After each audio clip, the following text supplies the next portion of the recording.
A long time ago, in a galaxy far, far away, a great adventure took place.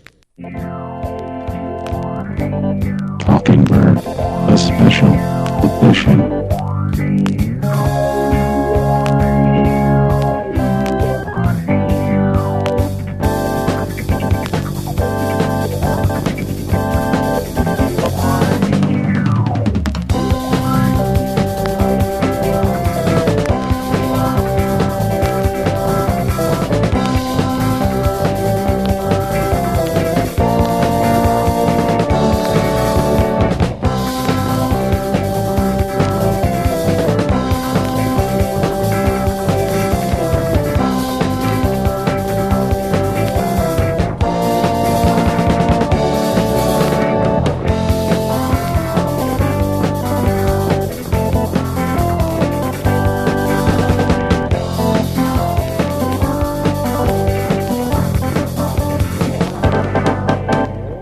Hello and welcome to Talking Bird, the special edition, episode 84. I'm your host, Robert Zachary, along with my co-host, John Llewellyn. How's it going, John? It's going pretty well. Doing all right.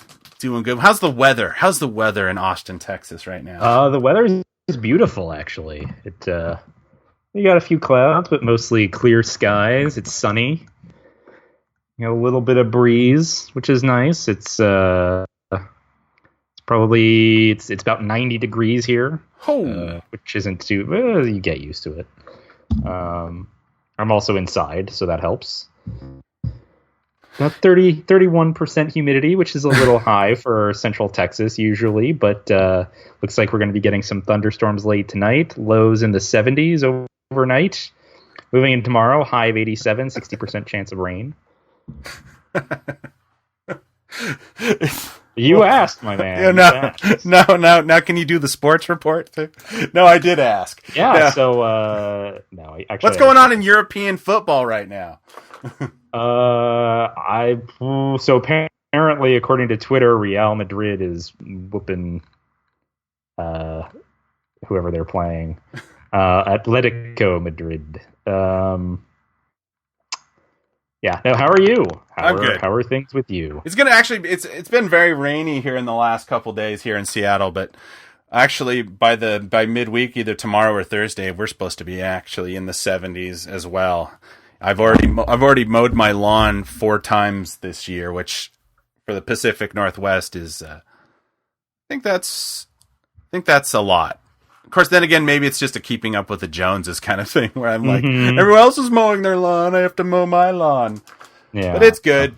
It's good. I'm looking forward to summer. It's been a long, wet winter, and I could use some of that free vitamin D that comes from the sun. But so coming up this week, then, how are you planning on spending your May 4th?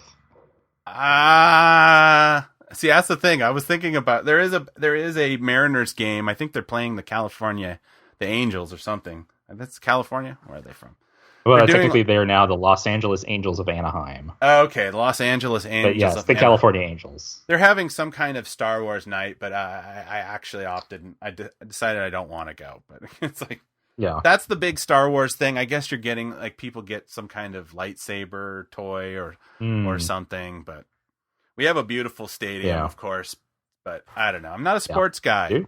It's hard to get interested. True. I have this thing where I'm like, I'll sit in it and then I'll go, let's go look at the stadium. And then you pace around and then go, oh, the game's over. It's just, right.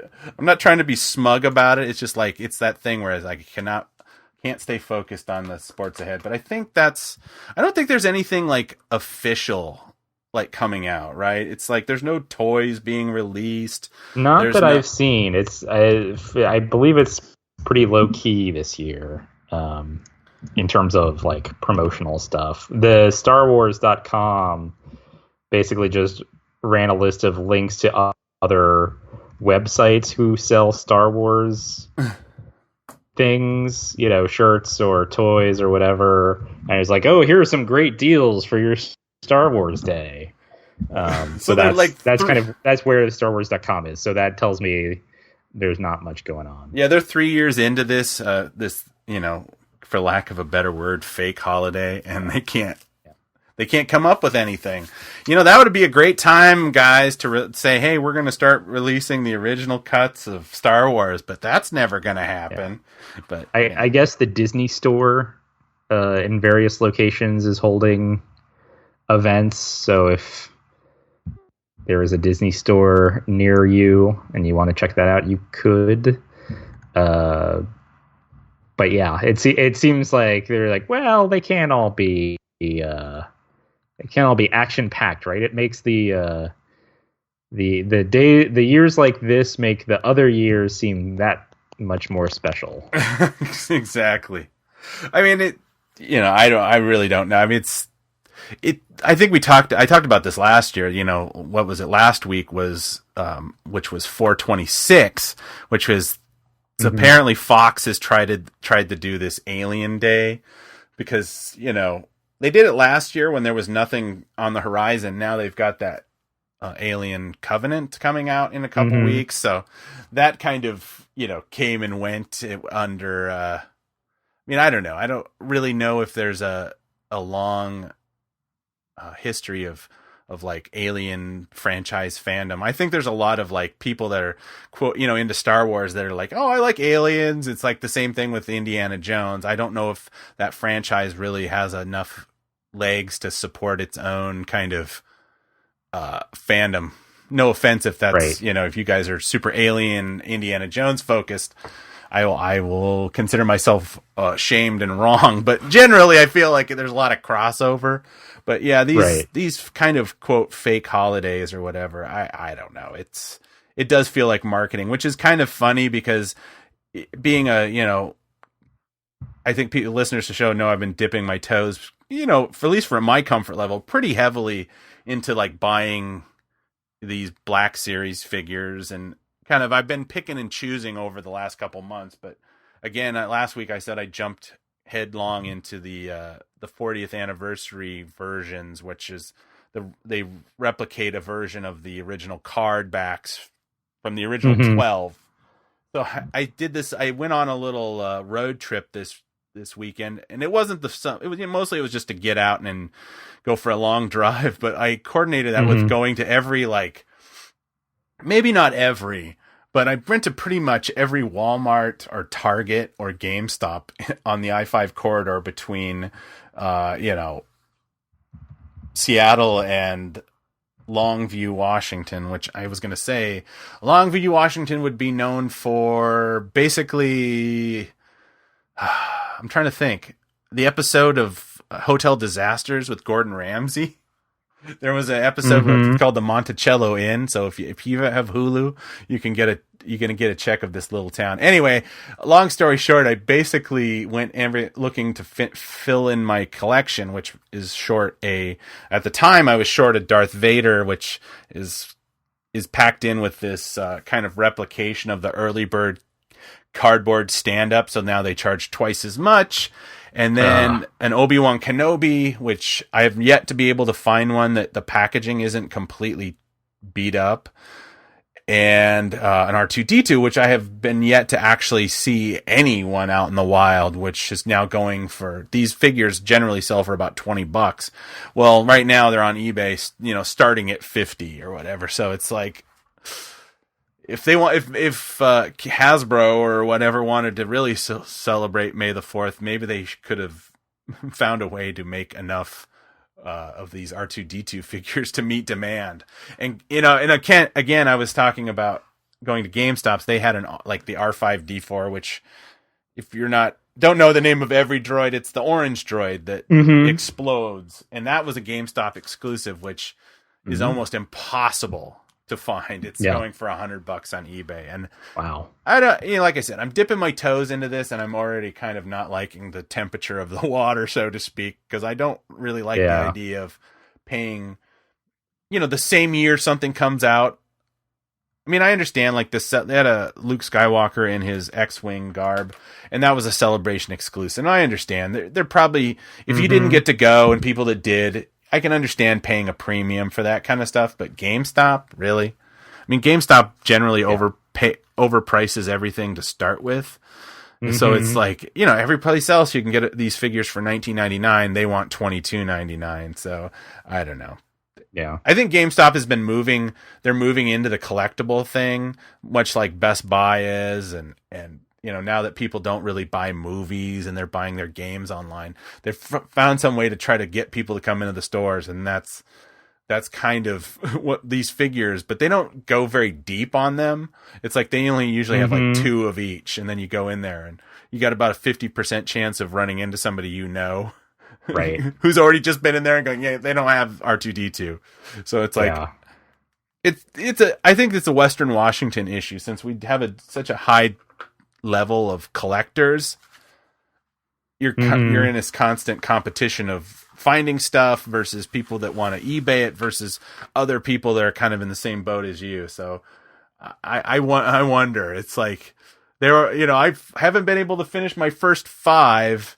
And now it's like, there's something else around the bin. I guess the other 4 or 5 or 6 figures from the next part of the wave are coming out. So it's like, ugh. I don't know if I really don't know how exciting this is right now. I'm the reluctant collector. It's like, nobody's saying I have to buy this. Yeah. But also I feel incomplete. But the Darth Vader, I did get my Darth Vader from Amazon, and it looks really nice. But then again, it's like, do I want to open it? Do I want to display it? Do I want to do I want to be like that Saturday Night Live skit and just keep it in the box forever? Yeah. It's a real problem, guys. It's a real problem. It is. You talking about the baseball Star Wars night reminds me. It was a couple years ago, and it was actually a minor league baseball team, not even in the city where I live. I just read about it, and it was it's the Potomac. I guess they're now called the Potomac Nationals. When I was growing up, they were called something else, but they're now affiliated with the Washington Nationals. They're called the Potomac Nationals. They play in kind of Northern Virginia, but 45 minutes outside of DC or so. And they had a Star Wars night a couple years ago where they had the players wore Cloud City jerseys, which is basically exactly what it sounds like. It was just a jersey with Cloud City on it. Right. But they look so good. I was like, oh, if they sell those, I would. Like, I told myself like that. I'm willing to pay for that thing. Like I will pay for it. But they don't sell them. They didn't.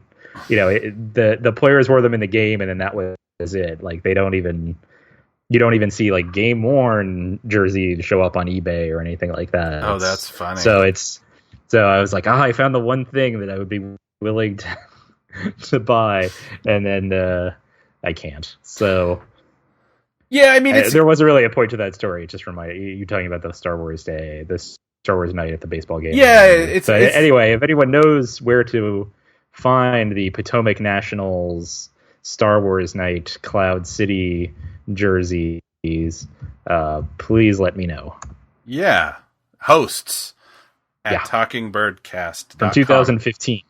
Yes, and I have to keep reiterating. I was just looking at some of our old episodes and in the notes, and I have like half the time it just says hosts at gmail.com, which is probably somebody stole that like 10 years ago. And so if you send us an email and you send it to a Gmail address, I apologize, because I think I fixed it, but yeah. So I'd forgotten, apparently. So I'm looking this up. So they're actually Lando jerseys. They have a picture of Lando on the front, and then Cloud City is on the back.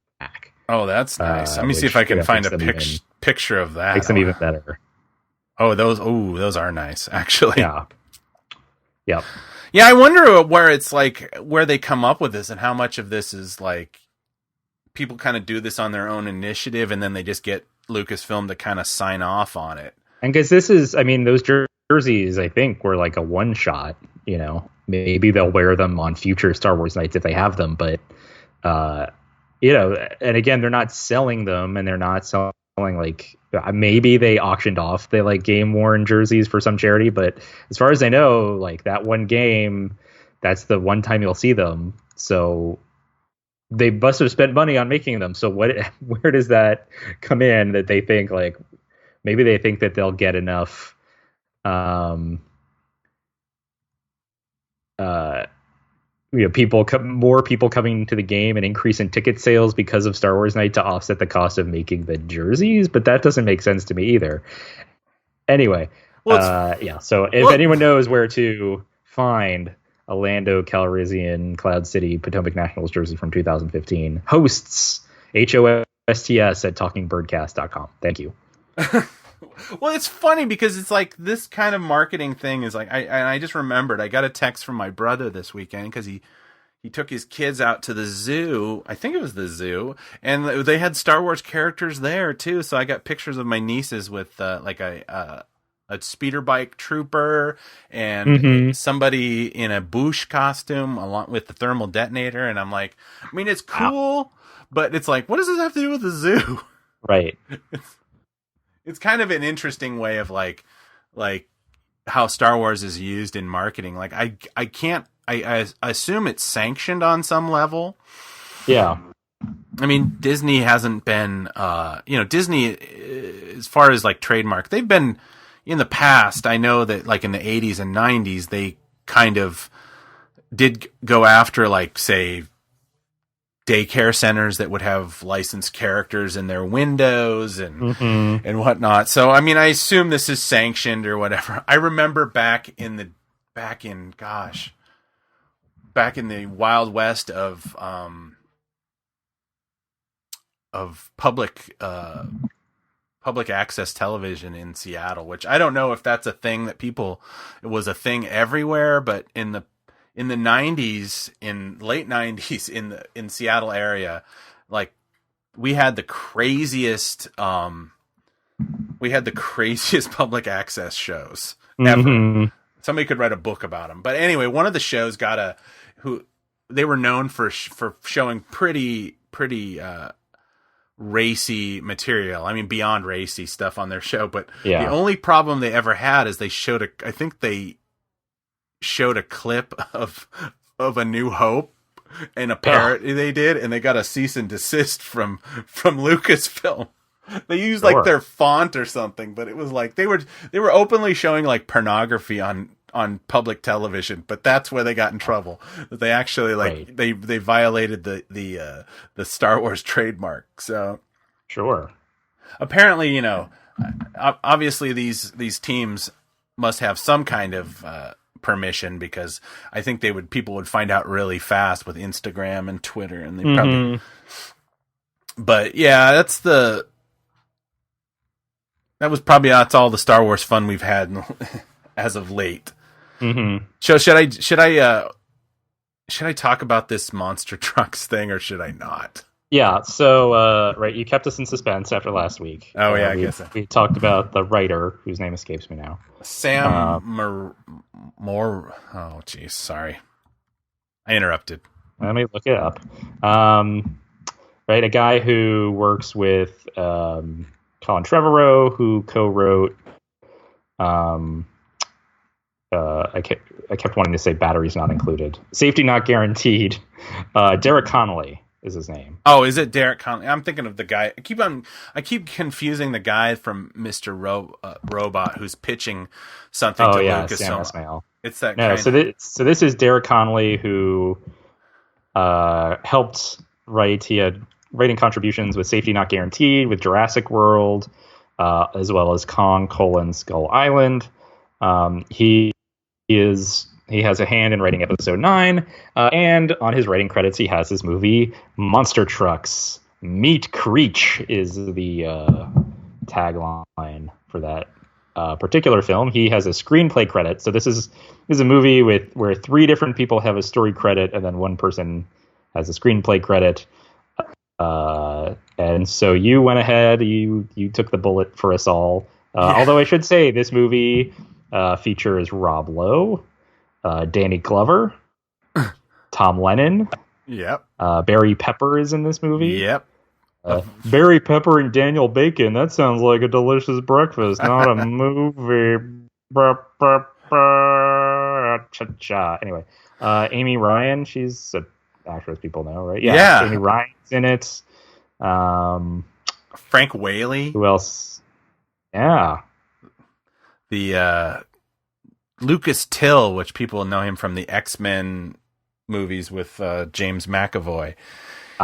So the newer generation of X-Men. Yeah, it was a really, that's the thing. It's like this movie, when I went and read the IMDb of it, I was like, well, first and foremost, I kind of went in trying to be like, give it every consideration, because it's not really my kind of movie, and I'm kind of like bad about, even though I'm doing a Star Wars podcast, which is a movie, as George said, for 12-year-olds.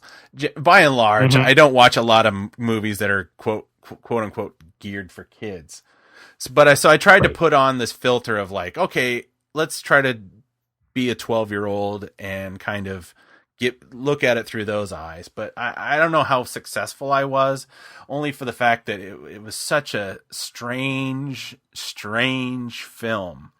I'm gonna definitely at the thing not recommend that you watch this, even for a kind of ironic detachment. Apparently it was made in 2015 and actually sat on a shelf for 2 years, which kind of helped it a little bit, except for the fact that the casting of it is like Lucas Till looks obviously like in his late 20s.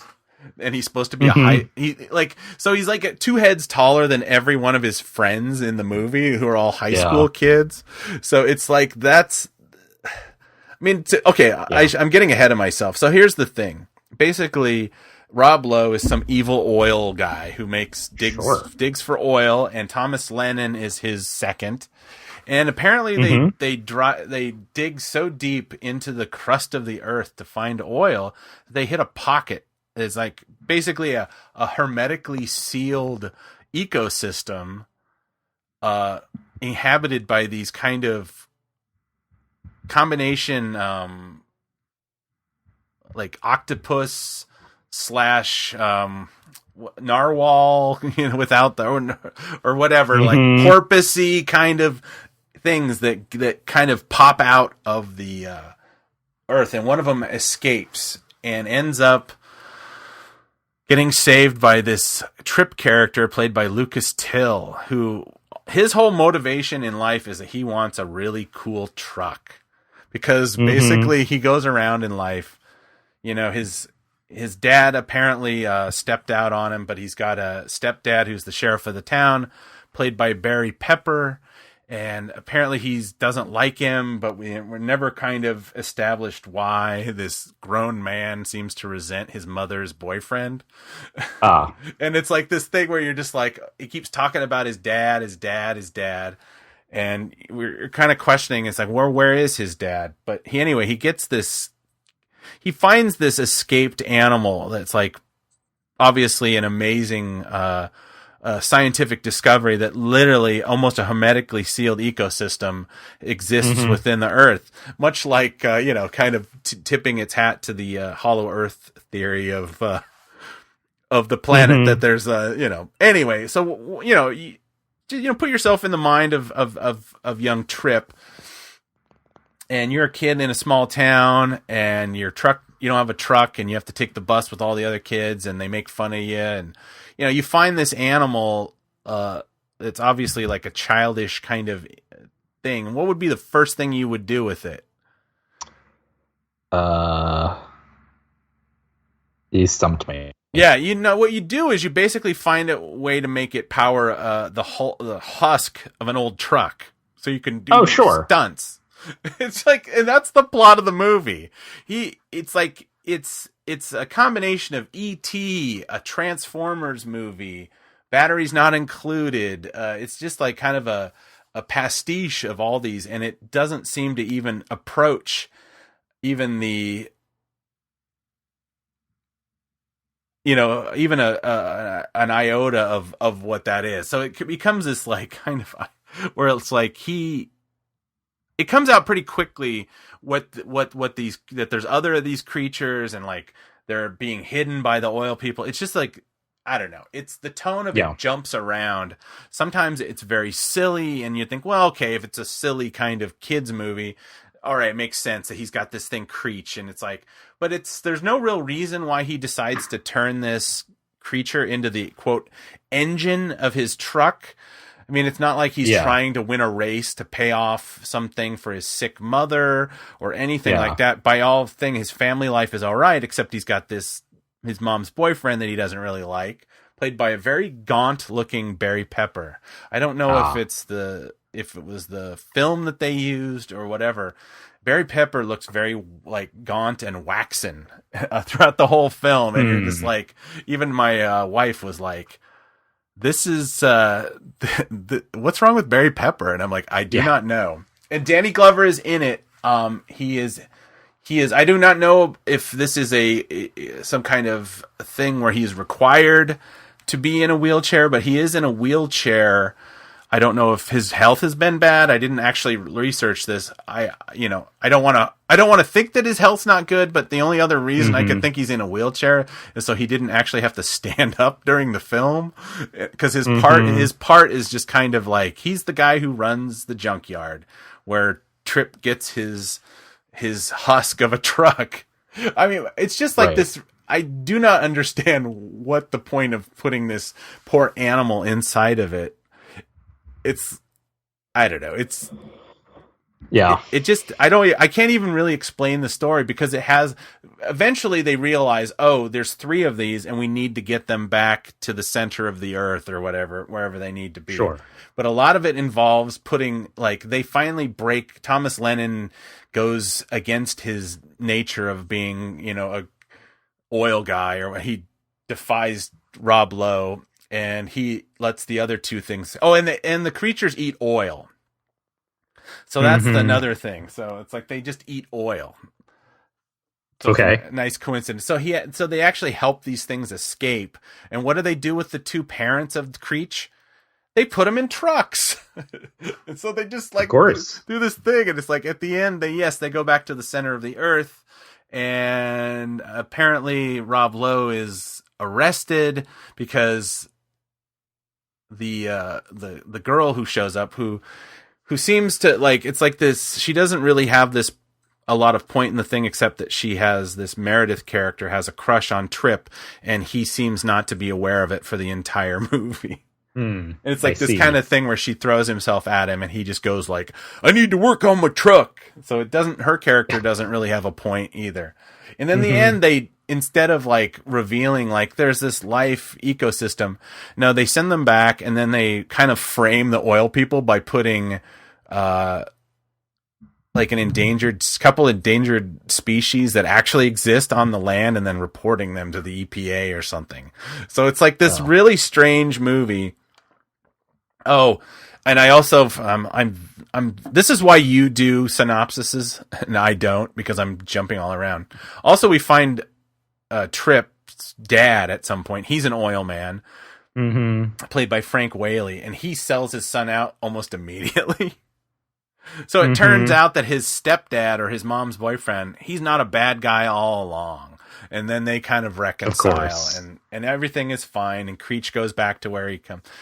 I don't know. It's just the most ridiculous. I guess it was made initially for Nickelodeon. I thought maybe it was like this. Oh, this is like a live action version of a cartoon, but I didn't see any evidence that this had ever been produced before. So I guess long story short, if this guy is making episode 9, expect the return of Bor Gullet. And that Bor Gullet will be powering a spaceship at some point, because that seems to be an idea that he really wanted to express. That when you find a very rare animal, make sure it can fill your teenage dreams of wanting to have your own truck. Yeah, I mean, I will say, it sounds like a mess, obviously, but it. In thinking about how that relates to, say, safety not guaranteed, it is sort of, I don't know, I hate using this word, but kind of like a quirky, offbeat science fiction idea, right? That let's take this time travel and give it to some random guy and put it in a help wanted ad, or let's take this alien creature and put it inside a monster truck.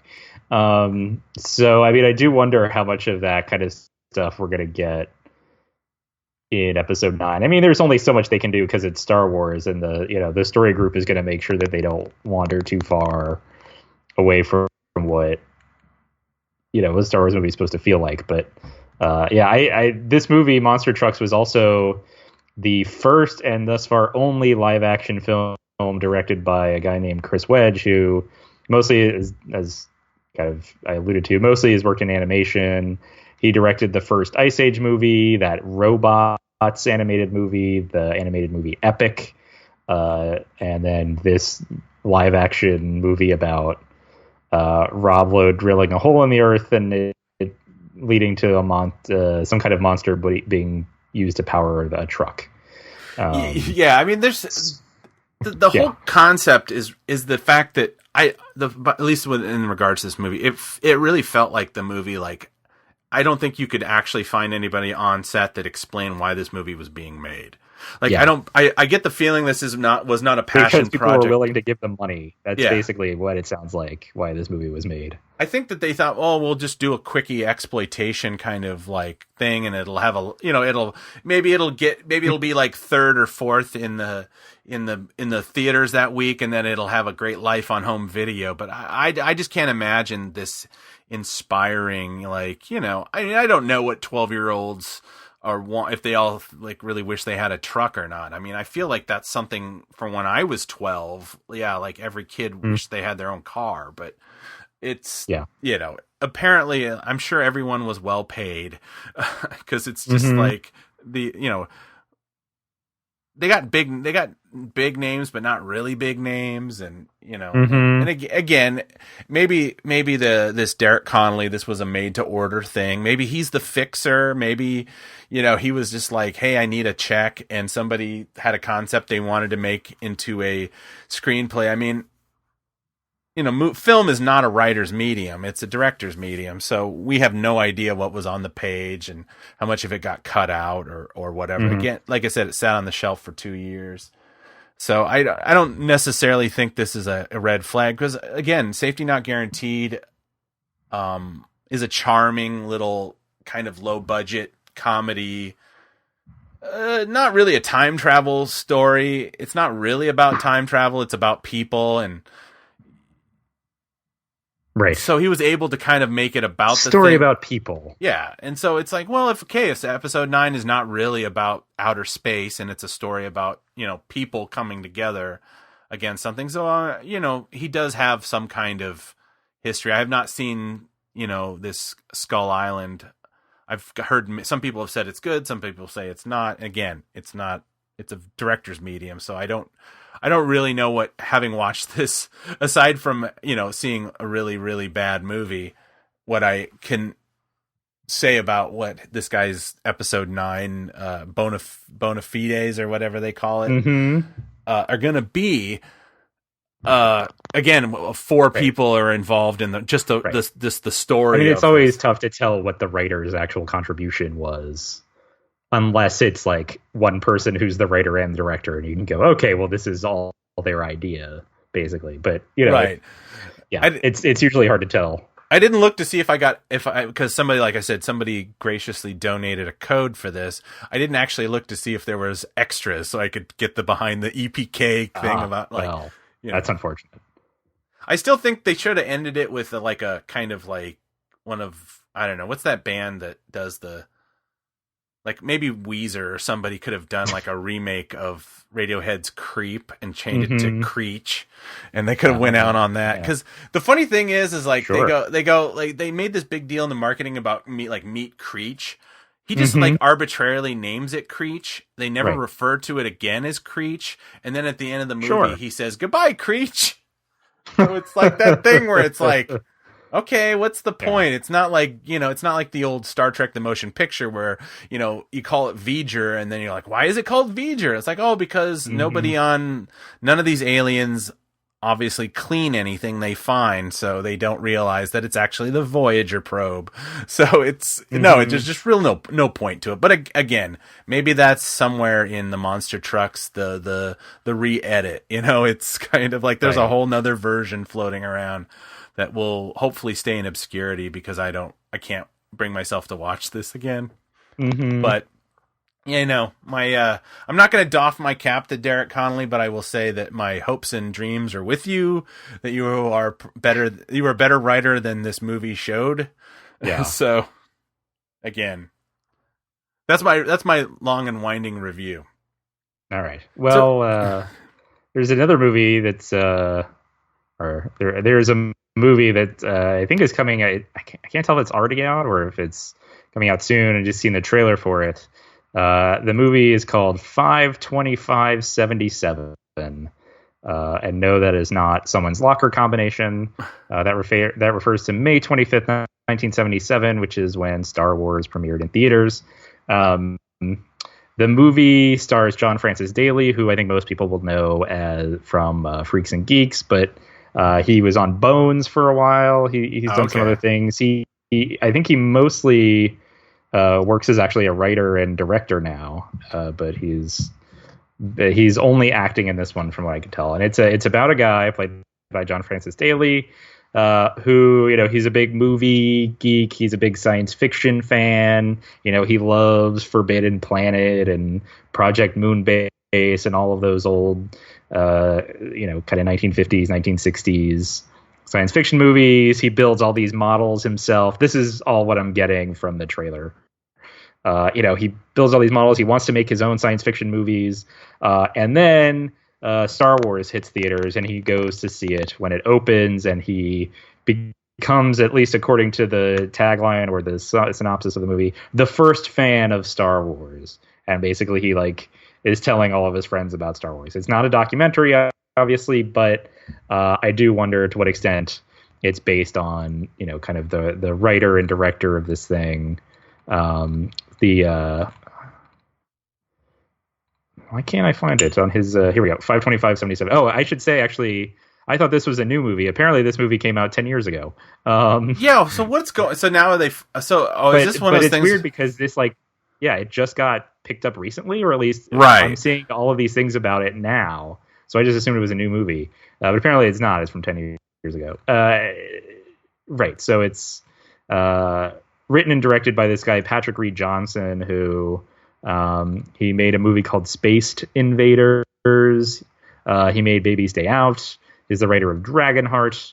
But when your first movie is something called Spaced Invaders, chances are you're a big fan of all of those old, science fiction movies. So I have to assume that in some ways it's based on him. So, I mean, it's weird that this is coming out now, that the trailer, that all these websites now are like, oh, check out the trailer for this, movie. It tells us everything I love about Star Wars or whatever. Which, I mean, I guess that leads into what I wanted to talk about a little bit better than if it was a new movie, which is this idea that at least online on the internet, people who talk about and write about Star Wars on the internet love congratulating themselves for liking Star Wars. Right? It's very true.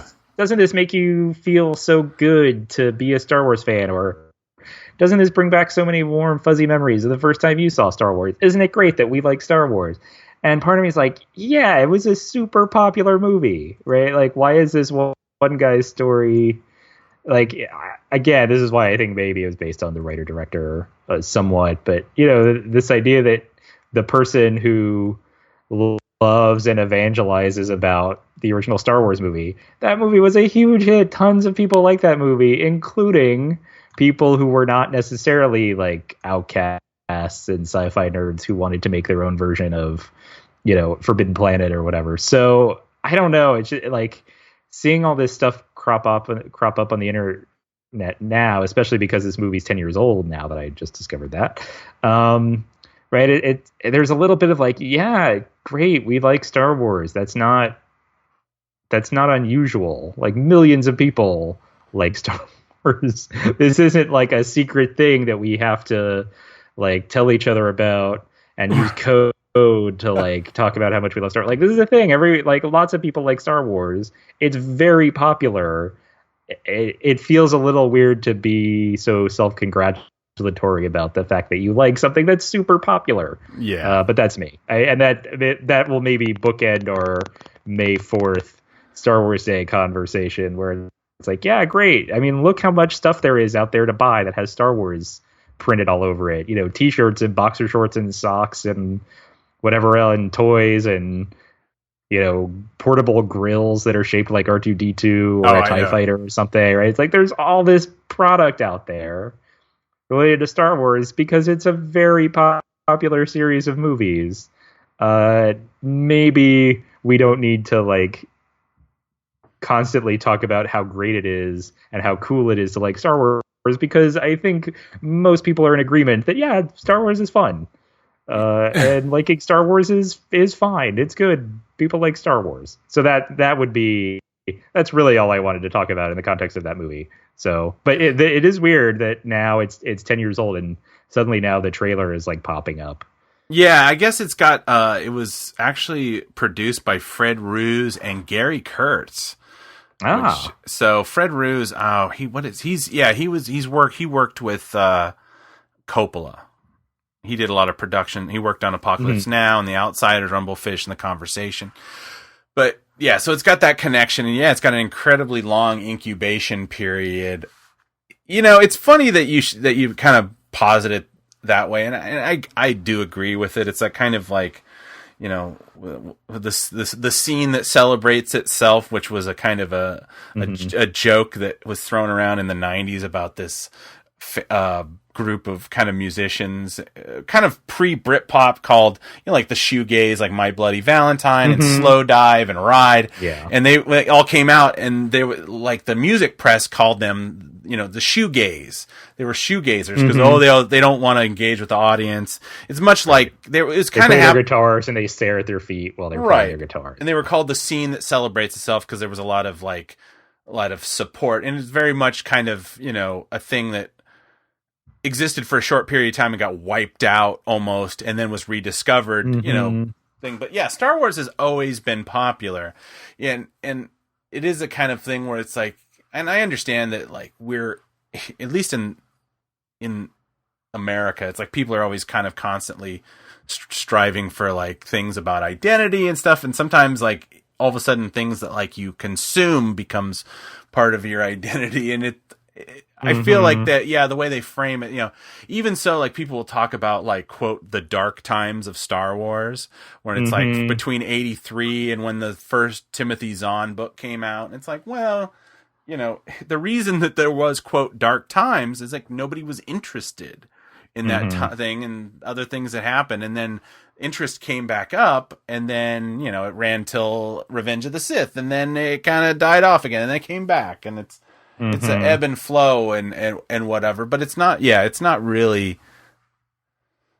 like a social burden to being like a Star Wars fan. It's like, you know, people, there's always that guy in the office that's got all the Star Wars tchotchkes on his desk and whatnot. And it's like, yeah, there is this kind of idea of like, you know, like the people versus, did you ever see People versus George Lucas? No, it's an interesting. I know of it though. It's interesting to watch. It shows up on streaming stuff a lot, and it has a lot to do with that kind of idea of like, you know, how much do the fans think they own something that they didn't actually make, but they've spent a lot of money and time kind of celebrating, and you know, it's that kind of thing where it's like, I don't know. If you really want to, there's also, what's that other movie, Fanboys, that came out. I have a copy of. I still haven't watched it, and it's all about a group of guys that decide to try to steal a copy of The Phantom Menace before it shows, and I guess there's a bunch of stuff. It's supposed to be pretty funny, but it got kind of chopped up in post production. But yeah, there's almost like a subgenre of kind of like this patting yourself on the back thing. You know, even in the most informative Star Wars documentaries, there's always that aspect to it where the person sits there and tells you what it was like the first time they saw it, how it changed their life. And I don't doubt that. It's just, it feels like, yeah, it's been, you know, rough. It's well-tread ground, and, you know, maybe this is just, you know, apparently this movie had this 52577, which I didn't actually know existed, and I made a joke on our Twitter about kind of did you ever see that the James Franco Stephen King production where it's called 10/22/63? About like the Kennedy assassination? Yeah, it's based on the Stephen King book, and it's not exactly the book because I read some of the book and then they did a 6-part miniseries of it. And I made a joke that 525.77 is James Franco goes back to buy early bird kits. And I'm like, I didn't even realize that this thing, which I was like, oh, somebody already's made this joke kind of.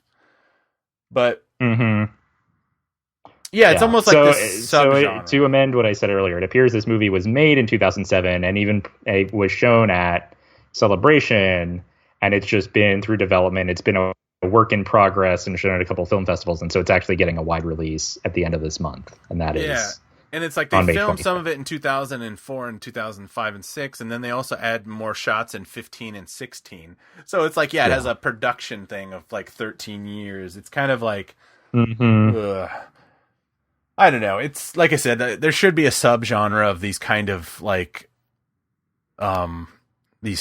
Star Wars fan movies and documentaries. Did you ever see the movie called, we probably haven't seen this because it's really obscure, called Free Enterprise? No. It came out in the mid 90s. It's got Eric McCormick from like Will and Grace and Phil Lamar from like Mad TV and the voice act Futurama. And it's actually a very Star Wars focused kind of nerd sim. Like there's like Shadows of the Empire jokes in it, but it's actually starring William Shatner. Basically, it's like a Star Wars, Star Trek nerds version of the movie Swingers. And I even think it shares some of the same cast. But it's kind of like, I feel like that's like that is the like the patient zero of this genre of kind of movies about how excited they were about a movie. It's kind of like, like I said, I haven't seen this movie even though it's been around for a while, but like Free Enterprise, which I think is streaming on Netflix or something, might actually be for maybe slightly older people are into this. There's like a lot of great, like there's like, it's about a guy turning 30 and his feelings about being like spending his entire life just kind of buying toys and things like that, and whether or not he gets his power shut off because he spent $160 on laser discs or something like that. Yeah. But anyway, it's kind of, that, and did you ever see the Raiders documentary? I have not. That's a good one to check out too. Again, So I would say we should come up, like, maybe listeners, if you want some homework, come up with a name of this genre of like kind of self-referential movies about blockbusters instead of, I guess my thing is I wish that a lot of these people had went off and made their own blockbusters instead of just making movies about how much they love a movie. But I mean, I guess J.J. Abrams in some ways did that, and then it came back and he ended up making Star Trek and Star Wars, even though he wasn't really a Star Trek fan. So I guess the circle is now complete. Right.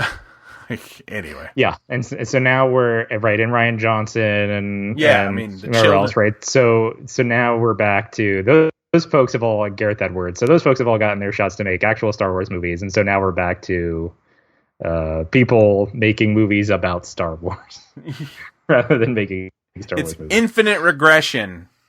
Yeah. Well, it's like, and speaking of, sorry, go ahead. No, please continue. I was gonna transition abruptly. Speaking of new Star Wars movies, John Knoll has another idea.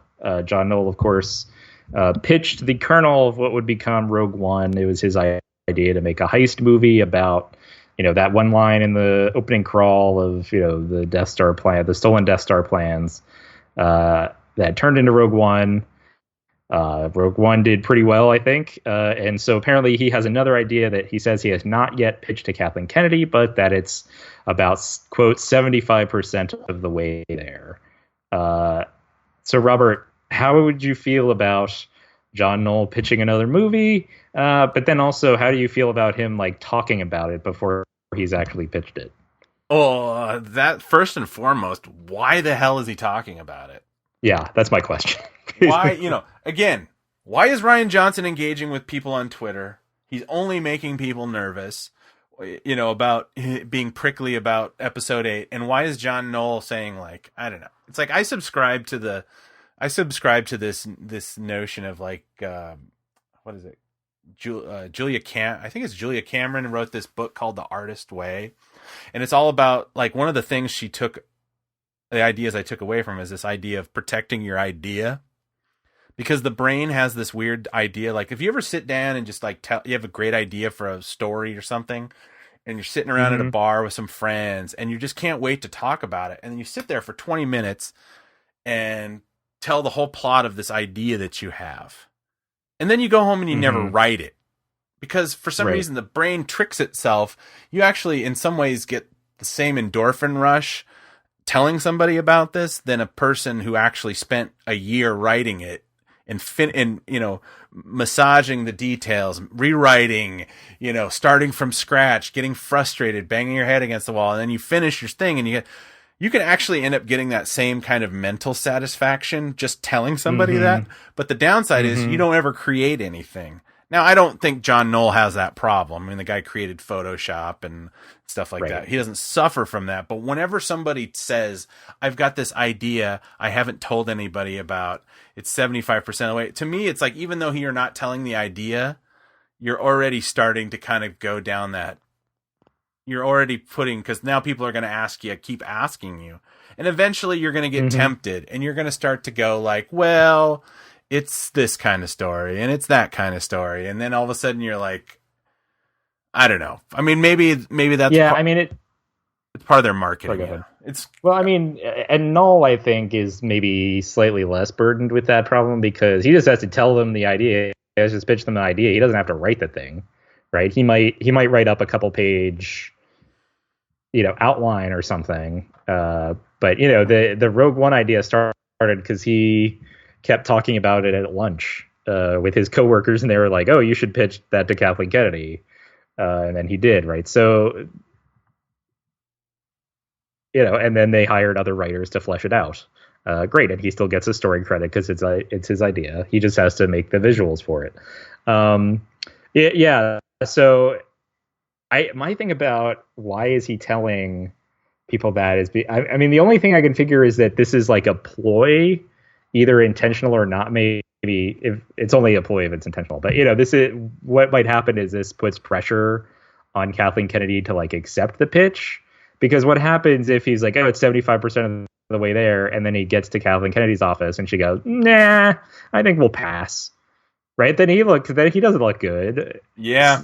Or Lucasfilm doesn't look good because they're like, oh, well, this guy came up with Rogue One and that was really successful, so why didn't you use this idea? Right? So it basically creates all this pressure to greenlight the idea, whether that idea is worth moving forward or not. And so like telling someone, oh, I haven't pitched it yet, but I have this idea, and like it puts pressure on yourself, like you're saying, but it also puts pressure on the people to approve it, and maybe that's not what we want. Like, I think I'm sure his idea will be fine and good. I mean, his idea for Rogue One was good, and we've talked about it on the show, so I won't go too into it. But his original idea was basically, let's make a movie for as little money as possible, just to see if we can do it. And that, while I don't think Lucasfilm will ever go in that direction, and I don't necessarily want them to go in that direction as a fan of these movies, I do think it's an interesting idea to kind of throw out there and see. Like, yeah, let's see what would happen if we tried to do it this way. Like, let's get back to let's just see if we can do it. Let's push ourselves to not throw money at everything and just make everything with CG, and let's just see how much of this we can do practically and for as little money as possible. Yeah, it's maybe not an idea worth executing, but I think it's an idea that may be worth discussing. And so, I think, and when John Knoll appears at Celebration to talk about these things, or when, in interviews, or in that like 365 days or whatever it's called, book that he did about all of the different Star Wars sets. I mean, it's pretty clear that he thinks about these things in an interesting way, and that his approach is pretty solid. I mean, I don't think you get to be the head of ILM if you don't have good ideas. You know, I mean, maybe eventually they'll hire someone who's a good manager, and that's it. But like he worked his way up by having some really good ideas and being able to execute other people's ideas. So I think he. My personal view is that he probably has a pretty good feel for what could make a good Star Wars movie, just at the idea stage. But yeah, it's like so now what happens if they don't like? What happens if this idea isn't good? And do they reject it? Do they not reject it and greenlight it? And then now they're stuck making a movie they didn't really like. And how much how many rewrites do they have to do? How many iterations of the script does it have to go to? And then it eventually becomes something completely different. So this kind of like doing this in public, I think I just don't see the upside to it for anyone involved.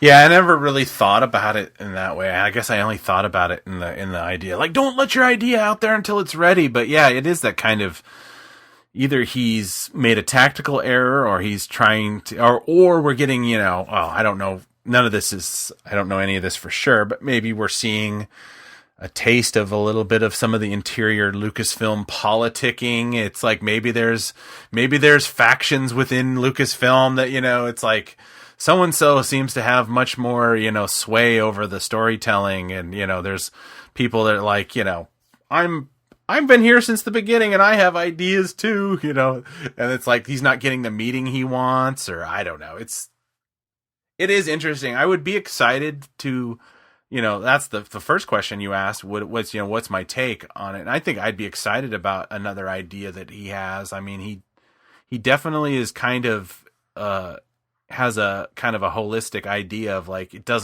he can think outside the box. It doesn't have to be, your main characters. I don't know how much of the actual characters that came in the finished film were his ideas. I know I'd seen sketches where it was like, Mon Mothma was more of kind of like the Jinn, kind of like she was more hands-on in the battle, and I forget who else it was involved, but I think more of his things, he was using people, maybe pre-existing characters from the kind of the sidelines of Star Wars, so like Akbar and some of the aliens, and kind of throwing it all together into a kind of a let's tell stories about characters we already kind of seen, but they were way more integral than you ever thought.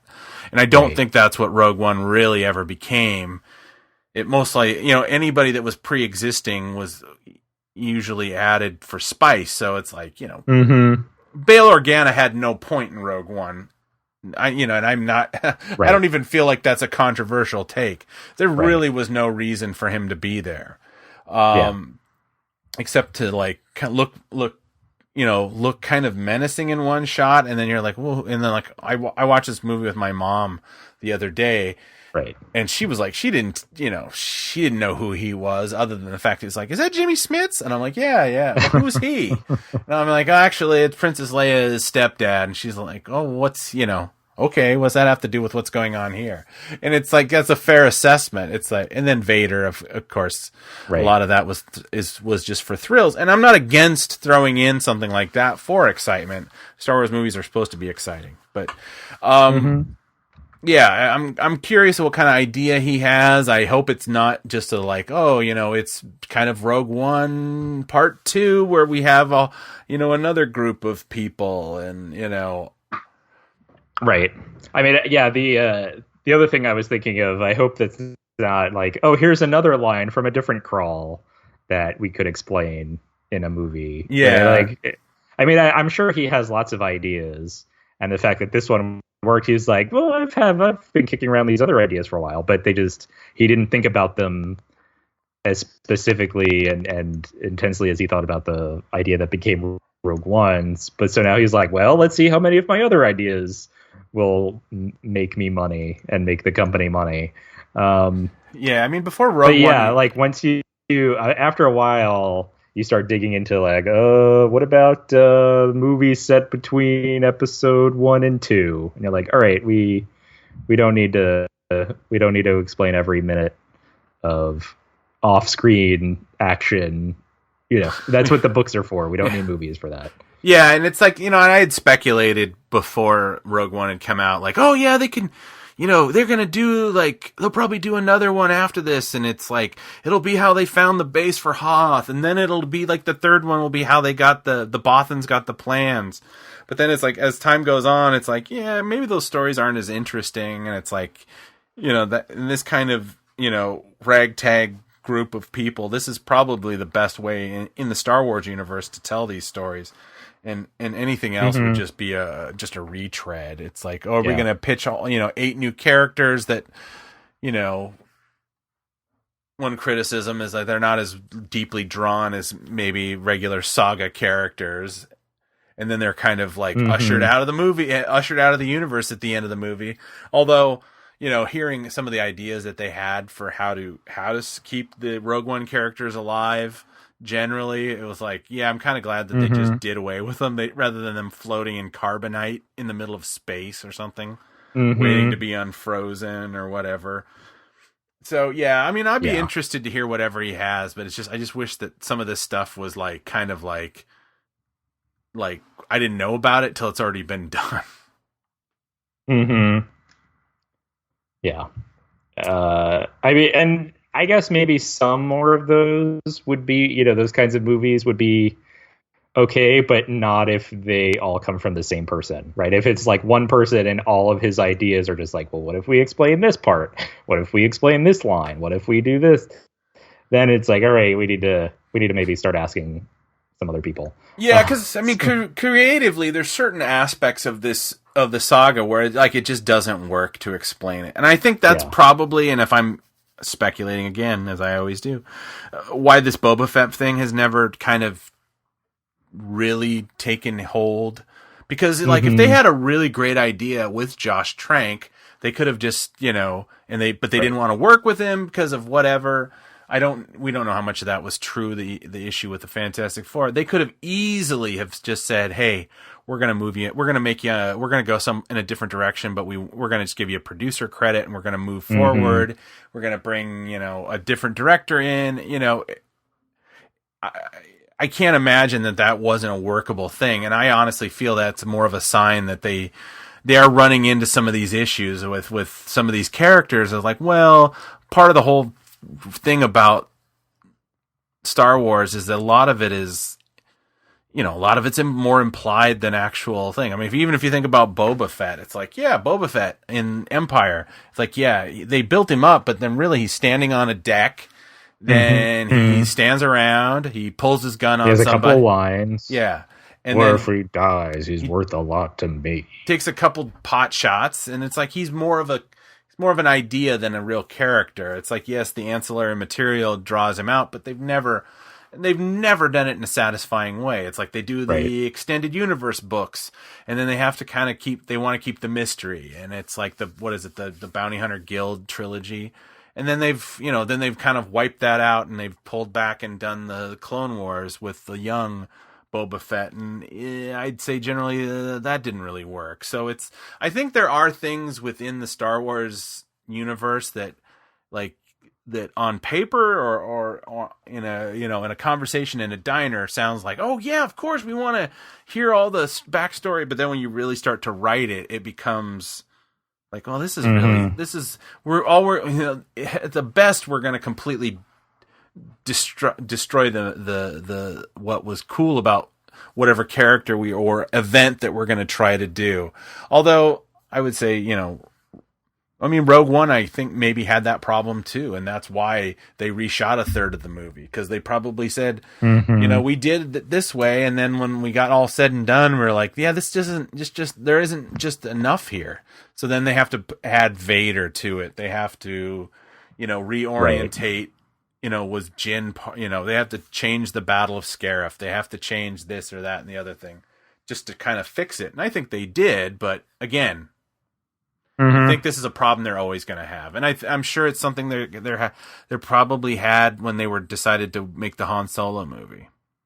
Right. Yep. So we got some character names for the Han Solo movie. We're going to talk. Yeah. Speaking of said Han Solo movie, no one's really really sure who these characters are yet, but we have Val, who is a female character, and we have multiple actresses tagged to this movie, so no one's really sure who Val is. We don't really know anything about the character of Val. We have Mother Proxima, who is, quote, likely some sort of puppet, who is going to be operated by, at least in part, by a guy named Dave Chapman, who was one of the operators of BB-8 from The Force Awakens, rolling him around the desert and all that kind of fun stuff. And then this is something, it wasn't in the article that talked about these names, but just looking at IMDb, some of the, extras and people who might have small speaking roles, this happened with The Force Awakens too, and with Rogue One, right, where you would see, such and such is playing Senator Jabel, and you're like, I don't know what that is, and it turns out, that person had like 2 lines in the war room scene or whatever situation scene, but a few actors with smaller roles in the Han Solo movie. You're starting to see references to the Elite. So one person they play a character called Elite Citizen, and another person whose character is called Member of the Elite, etc., where Elite is capitalized. And I don't know that they're talking about just to like in a class-based system way. I mean, it seems like it's some kind of governing structure that is officially called Elite. That's my read on it. We will obviously find out more later on. But so we have Elite people, we have Mother Proxima, and then we have Val. So I mean, I guess the Val, we don't know enough, but Mother Proxima being this kind of puppety character. I mean, how do you feel about that? Are you good? Do you like the name? Yeah, do you like the idea? It's fine. I mean, that's kind of the part and parcel with Star Wars. You're going to have your puppet CGI characters, and I mean, I think this might fall back within, as like Mark Hamill says, the real practical effects and real sets kind of thing. I mean, I like the name Mother Proxima. It does kind of sound like something from the Mad Max movies, but whatever. I mean, there's a little cross pollination with those kind of idea. The Elite thing is interesting. I mean, geez, if I could speculate, which I will do, it could be this. It crossed my mind like maybe this is some kind of setup for the way Han Solo is on Corellia, and that maybe we've seen that because of the Forteventura is kind of a, at least without the CGI, it looks like a kind of maybe like almost like a resort area in the desert or something. Maybe a small kind of, like a touristy town. But like I said, they could add all these, you can add buildings with a computer now, so it doesn't really mean anything. This idea, maybe this is kind of, maybe Han Solo's story is almost kind of, much like Luke's story, much like Rey's story, that almost kind of a Cinderella kind of thing, like a nobody kind of plucked from obscurity for a great adventure with a mentor or something, maybe not directly a Cinderella, but somebody who's kind of in a bad situation with a lot of heart, and they find some way to kind of break out of this thing. Maybe Elite, maybe cross my fingers, hope maybe that's their version of, they're going to kind of try to do something interesting and sidestep, the whole problem with the, overexposure of the Empire in Star Wars movies, and kind of do what Brian Daley did and have because he wasn't allowed to use the Empire, he had the corporate sector and all this whole this level of bureaucracy that Han and Chewie were fighting against in those books. I think that would be really interesting to maybe have a Star Wars movie with no stormtroopers and have it be like a completely different kind of bad guy, where it's not, the Empire is not really involved at all. Yeah, they're just kind of the bureaucracy. It's a much more localized story. Yeah. I think that could be real interesting. Yeah, I mean, when I hear it, I think of those kinds of local security forces, almost those old post-apocalyptic movies where the government is called like the New Way or the Perfect Order, or exactly, those kinds of like, what's that called? The guy on the motorcycle. What's his name? Lorenzo Lamas? No, not the movie. Never mind. Yeah, or Mad Max, I guess. Yeah. That. I was trying to think, like, what post-apocalyptic movie had a guy on a motorbike? I was thinking specifically of Warrior of the Lost World, but then what was Warrior of the Lost World a ripoff of? And it was basically Mad Max. Okay. The Mother Proxima thing, I don't know why, but for some reason, whenever I hear that name and like read, it's going to be some kind of puppet, I think of Janice from the Muppets, the guitar player. Yes, from I know Electric Mayhem. Like, I don't know why, like, in my head, that's what Mother Proxima looks like to me now. I mean, that'll change when I see it, but, like, I don't know why. It's just so... hey, man, we just got to follow your dreams. It's like... Yeah. Oh, man, now you've got me, like, now I'm never going to not think of that. Well, you're welcome. Yeah, so I think, the idea of this kind of puppety character, maternal, spiritual figure, or whatever it is, I think that could be really interesting and really cool depending on what they do with it. And it is certainly, Yoda is really the only, well, that's not true. They had like hand puppets and stuff. Yoda obviously is kind of the big name puppet from Star Wars history. Yeah, I mean, Jabba was a puppet too. So yeah, Jabba's a puppet. A multi-person puppet. Various other smaller characters. That little frog dog thing from Jabba's palace was like a hand puppet, I think. I don't know if that character the alien who like pops up out of the sand in The Force Awakens, and it just has like two eyes. It's like a T. Oh, you mean the bad robot logo? Yeah, I don't know if that's technically, if you would call that a puppet, because that's just some guy sticking a rod up between the sand. I guess that's a puppet. So yeah, I think the puppet technology and Star Wars have a long history together, so this continues that tradition. At this point, I would want to know more. Like, just knowing these character names doesn't really tell us much about the movie to know whether to be nervous about it or excited. So we'll see what keeps trickling out, I guess. Yeah, I think that's maybe with a movie like this, the more they keep it, the more they kind of keep it close to the vest is probably better for them, because especially since you're three. I mean, technically, since Jonas is playing Chewbacca, and we know that Peter Mayhew is not involved at all. Three iconic characters recast for the whole movie. It's like they're probably going to have to be very careful about how they reveal those and the scenario, because they're not. I bet you anything we're going to see a lot less of this than, I don't know. Now that I say it, it comes out of my mouth. I question how wise the marketing of not showing a lot would be for this Han Solo movie. More likely, they probably want to get people out there and see it. But then again, if you're trying to work against expectation of fans, I don't know how much they're going to want to show them, because it's like likely they'd want people just to kind of go in and experience it all in the theater, rather than all experience like a quarter of it in the trailer, and then going in to see the movie is kind of like the completion of the trailer, which I feel like a lot of movies are kind of now. It's like the trailer it's all about orientating you to the movie and getting in there and kind of finishing the job.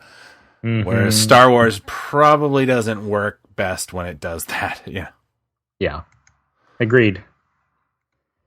So in addition to these character names from the Han Solo movie, The Last Jedi, we know the names of some of the characters in there. We have not learned anything new about who Laura Dern is playing, or who Benicio del Toro is playing, or I guess those are the two big ones. But I think a couple weeks ago we talked about Battlefront 2. How it was revealed, and the trailer showed off some new locations, and there is now a story mode, a single player story mode, and there's a new character who fights for the Empire, and you can play as that character. But if you pre-order the game, apparently you then can access new Last Jedi inspired costumes for Rey and Kylo Ren. And so this is maybe a hint as to what they might be looking like in the new movie. For Rey, the quote is, "It's a more Jedi-like robe." So she's basically wearing like the brown cloth, not even a robe, but like just a shirt, I guess, tunic. And with her new hairstyle, to me, she looks a little bit like Qui-Gon from the prequels. And then Kylo Ren, the website says he has a new Vader-like cloak, but I don't really see that. I see it as more of this kind of like, because he's also wearing, I don't know, like a mock turtleneck or something, like a burgundy or a wine-colored mock turtleneck, long sleeve kind of reddish thing that with this kind of dark gray cloak, and he almost looks like, going back to the kind of Arthurian legend touchstones that we're in The Force Awakens a little bit, and certainly you've seen throughout Star Wars that being one of the kind of the visual cues. So that's that. We have some maybe clues as to what the characters will look like. I mean, how much do you care about finding that out this far in advance? And are you excited for the new costumes, Robert? Yeah, I mean, it's an interesting way of their. I know they've already kind of had to change a little bit. I think a lot of people had an expectation that, say, Kylo Ren was going to be kind of like a piecemeal Vader, and the fact that he was going to get, chunks of him taken off every episode till at the end he's like in armor like Vader because he's such a Vader fanboy. But now we've even realized that Rian Johnson is elected to actually even change the nature of the wound that Kylo Ren has on his face, because his whole cheek is opened up at the end of the Force Awakens, and right in the shot that we've seen, they've shifted the scar. That's the big, which is point now. It kind of plays into the idea that a guy like that would want to have his scars out there for people to see. But it also kind of like, well, he's obviously using the healing of the universe that he's in, so he doesn't have this big gaping hole in his mouth or whatever. But yeah, it's almost like I don't have a problem with the look. I just feel it's like, having that kind of, no, I don't want to say iconic, because it really didn't turn out to be as iconic as I'd hoped. The Kylo Ren armor. And now he's gonna like not in the trailer the helmet's smashed, so I guess maybe that's a sign that he's not using it anymore. I mean, there's been some speculation that he's got his cape has a significance to it of whose it was. It wasn't initially part of his costume, but yeah, I'm trying to look at the thing that they let go on for the video game, and I mean, I don't know, it's kind of interesting. It's if they're not doing like this analog to Empire, which Rian Johnson is obviously doesn't want us to think it is. Yeah, I mean, it's cool. It's definitely how it's used, and also again with these video games, we don't know how much of it'll actually be. Is this a thing where she, right, this is the whole Dubrovnik scene? I mean, that's one of the downsides. Like, I like the Rey costume. It's like, it's cool looking. It does kind of tie into this Qui-Gon thing. But one of the downsides about Star Wars is like, you don't get, well, the prequels, it's like the guys never really changed their costumes over time. Right. And I always felt like that was kind of like, Luke and Leia were kind of like, it was cool because like every movie they'd have a new costume and it was like vastly different. It's like went from the farm boy tunic to kind of a more of a workaday to like this sleek black thing. And it's kind of like, I would be kind of I guess I was kind of hoping for something a little different than it does seem kind of an evolution of Rey's, like, you know, kind of like a hybrid between her Jakku thing and the outfit she wears at the end of The Force Awakens. Yeah. Again, we're probably not going to, because it does take place right afterwards, we're probably not going to get a big costume changes. I mean, I think we've kind of seen, I don't know if you've seen some of the production stuff that Luke is wearing something very different later on in the movie than he is at the end of The Force Awakens. So I guess maybe there will be more costume changes. I mean, the only person who gets I guess Finn gets a costume change because he goes from Stormtrooper to, you know, Poe's jacket. So yeah, I mean, hopefully maybe we will get some costume changes or whatnot. I don't know. I don't think the Kylo Ren thing looks that much different than what he was wearing. Yeah. No, it's just it's wine color now instead of black. Basically, is the difference I see. So I guess I'll just leave it at that. All right. Well, so Robert, I'm afraid the time has come. Uh-oh. We should probably talk about the Yoda Secret War comic arc that we've been avoiding for several months now. So what we're referring to is the Star Wars comic issues, 25 or 26 through 30. This is part of the this is the conceit that, you know, periodically, or the stories about our kind of main heroes are interrupted by tales from Obi-Wan Kenobi's journal that Luke picked up and is reading periodically. The difference is that this is a whole arc. Usually those are just kind of one-off issues. But this is a whole arc, a whole story about an unnamed Jedi Master. So Luke doesn't know who it is, but we see that it's Yoda. And I think we probably talked about like the first issue or two in this arc, right? The idea. So we'll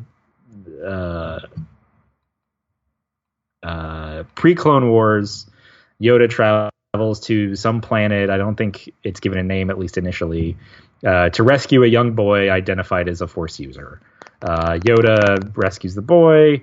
Qui-Gon and Obi-Wan show up. He hands the boy off to them to bring him to Coruscant, and then Yoda felt a disturbance in the Force on his way to that planet, so he goes to check it out.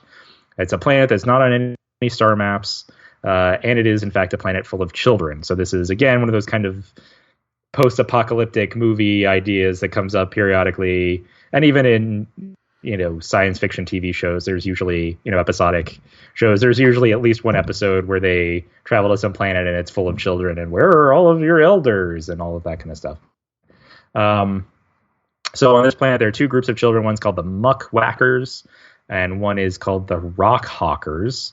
The adults in this case have gone to the mountain, and the Muck Whackers have captured a kid from the Rock Hawkers clan.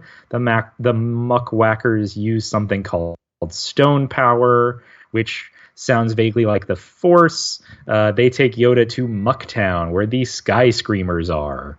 The Sky Screamers are a group of children who eat slivers of a sacred rock and scream for help, which is what Yoda felt through the Force. So we find out that the people of this planet once lived together in the shadow of the range of big blue mountains, which gave the people energy and power. Some of those people became greedy, which led to these rival factions. So Yoda tries to broker peace between the two groups, but the Rock Hawkers capture Yoda and make him go into a cave to look for, quote, the heart of the mountain. So he climbs the mountain, he walks through the cave for several days and days and days. Finally, he comes across all of the missing adults who live there intentionally to avoid the war that's going on outside, in which Yoda scolds him, this is the war that you started and left your children to fight, blah, blah, blah. So he leaves the parents. He finds another child named Garrow, who was sent to the mountain earlier because he didn't want to kill anyone. Yoda asked Garrow to teach him the ways of the stone power, so now Garrow becomes sort of the teacher and Yoda's the learner. You know, there's talk about feeling the stones breathe, all of that. And it turns out that the heart of the mountain is not kind of a metaphorical or geographical location. There is actually a literal heart inside this mountain that they find, which means that it's actually not a mountain at all. This planet was once populated by these giant blue rock creatures who roamed around. Then humans showed up, started destroying the rock creatures piece by piece. There's only one of these giant creatures remaining, which is the mountain. Yoda and Garo awaken the creature, go back to the rock hawkers. Garo kind of turns on Yoda, rejoins his clan, and then they use their anger and hatred and greed and whatever to use the rock creature to try to attack the muck whackers. Yoda kind of goes to stop the creature. He has this kind of like a "you shall not pass" moment, but in his Yoda syntax. There's at this point there's like a flash forward within the journal entry to Obi-Wan, who's on Tatooine, and he sees he breaks up a duel between Greedo and someone else. Greedo makes a cameo appearance. Afterwards, he's stopped by a hooded figure. It turns out it's Garo, who says, if his place is your mountain, hold fast to it, and no matter what, never leave the caves. And that's why stories have to be passed on, so that learning never stops and the lessons of the Jedi never fade. That's not the end of the Yoda story, so then in a later issue, they go back to the Yoda story. The two sides aren't making peace with each other. Yoda realizes that, the stone creatures are kind of the rightful inhabitants of this planet, and it's the people, the humans, who have brought their war and greed and everything. So he kind of gets the rock creature to turn on all the humans. They all end up dying except for Garo.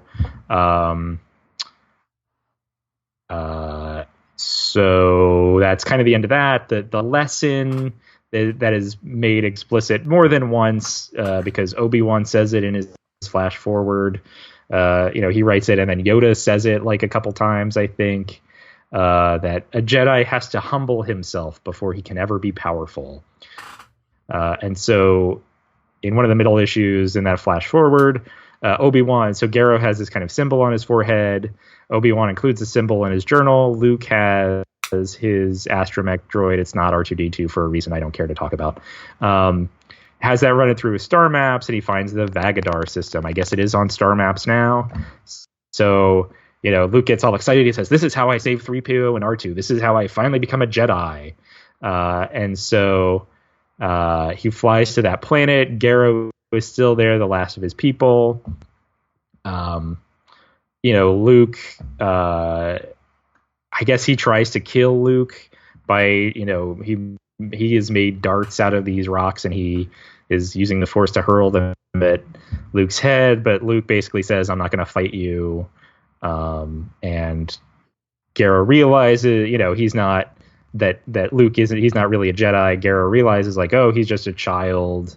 If I do this to him, isn't that the same thing that was done to me when I was younger or whatever? And so Luke basically just leaves. And so that helps springboard us, I guess, into the Screaming Citadel arc that will involve Luke and Aphra, the crossover thing. But if so, it's not totally obvious, except in the case of, I get, more kind of historical Jedi knowledge and experiences, Luke trying to learn how to be a Jedi. This was part of that. But again, at the end, he ends up just kind of, he's like, "Oh, I'm not really a Jedi. I don't really know what I'm doing. If you kill me, you're not going to get anything from it." And Garo's like, "Yeah, you're kind of right." And then Luke leaves. So that was the Yoda's Secret War arc. What did you think, Robert? Well, the fact that we've waited several months to talk about it is probably a clue, but yeah, it's definitely not. I mean, I'm all kind of, my first problem with it is the optics of it, is the fact that why did they stop, a series that I felt hasn't 100% got its footing anyway, namely the Star Wars series. Mm-hmm. It jumps around, it does a lot of side things, they've had Vader down, they've had, stuff that's space prison. And then they all of a sudden this diversion where Luke is, again, it violates my whole,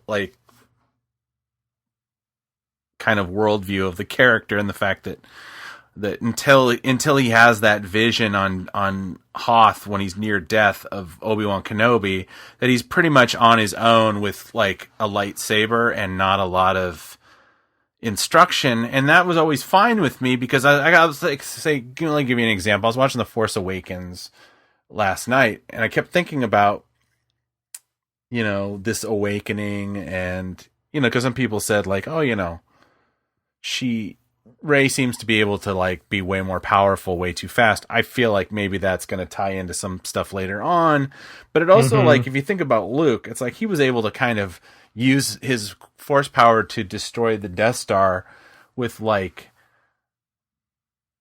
almost with no training. Basically this whole like thing about like, oh, let's hold the lightsaber, and here's the remote, and here's you going to try to block some shots. And that's really all the training he gets, except for some kind of, words from Obi-Wan of like, reach out and your eyes can deceive you.